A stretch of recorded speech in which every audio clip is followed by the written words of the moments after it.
AIDS নিয়ে সংবাদ মাধ্যমে প্রচারিত তথ্য ভুল নয়, তবে বিভ্রান্তিকর। সাংবাদিক সম্মেলন করে আসল তথ্য তুলে ধরলেন ডক্টর সমর্পিতা দত্ত। জানালেন 220টি স্কুলে ছড়িয়েছে এইডস। রাজ্য সহ জাতীয় সংবাদ মাধ্যমে প্রচার হয় রাজ্যে 828 জন ছাত্র এইডসে আক্রান্ত এবং 47 জন প্রাণ হারিয়েছেন। এই তথ্য ভুল নয়, তবে পুরো তথ্য না দেওয়ায় তৈরি হয়েছে বিভ্রান্তি। সাংবাদিক সম্মেলন করে একথাই জানালেন এইডস কন্ট্রোল সোসাইটির ডক্টর সমর্পিতা দত্ত।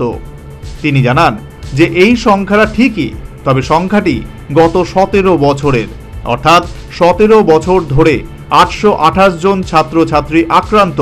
সংখ্যাটি সম্প্রতি নয়, সংখ্যাটি সময়ের সাথে সাথে বাড়বে। ওভারঅল যার কারণে বলা হয়েছে এটা ফিগার্সগুলো ঠিক আছে, কিন্তু এটার পিরিয়ডটা মেনশন না থাকায় সেটা বলা হয়েছে, যার জন্য এটা আমাদের এইডস কন্ট্রোল প্রোগ্রাম লাস্ট 25 বছর ধরেই রান করছে। তো রান করার পরিপ্রেক্ষিতে এই ডাটাটা যেটা প্রেজেন্ট করা হয়েছে এটা 17 বছর ধরে আমরা যে রেকর্ডটা রয়েছে সেটা আমরা তুলে ধরেছি। পাশাপাশি তিনি এও জানান 2023-24-এ মোট এইডস আক্রান্ত হয়েছেন প্রায় 1,500 জনেরও বেশি। আক্রান্ত 200-র বেশি স্কুল পড়ুয়া।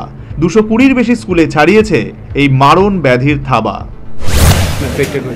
2023-24 বললে আমাদের মোটামুটি 1500-1600-এর মতন এফেক্টেড হয়েছে, বাট সেটা স্টুডেন্টস না, এটা কিন্তু ওভারঅল সেইভাবে স্টুডেন্টের ব্রেকআপটা আমার আপনাদেরকে দেখে দিতে হবে। আর কতগুলো স্কুল এফেক্টেড?